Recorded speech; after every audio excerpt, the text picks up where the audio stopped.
So I'm going to be giving you guys a tip on how you can install unknown apps and unknown sources on the OnePlus Nord N30. So basically what this means is you're trying to install an app that's not from the App Store, usually on your browser like Google Chrome.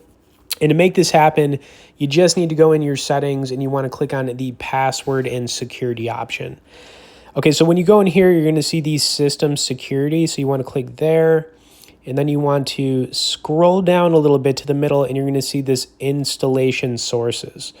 Now, you're going to see Chrome, Google Drive, Gmail, the internet browser, and My Files. Really, all you got to do here is just check mark Google Chrome because that's probably going to be the browser you're currently using. But if you have another browser in here, you just highlight it. And then it says, allow Chrome to install apps. Apps from external sources are not verified and may contain security risks. Allow apps to be installed from this source. Click allow, and then you're good to go.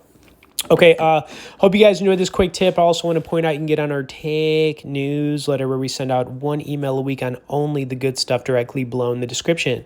As always, thanks for watching this, guys, and we will see y'all in the next video.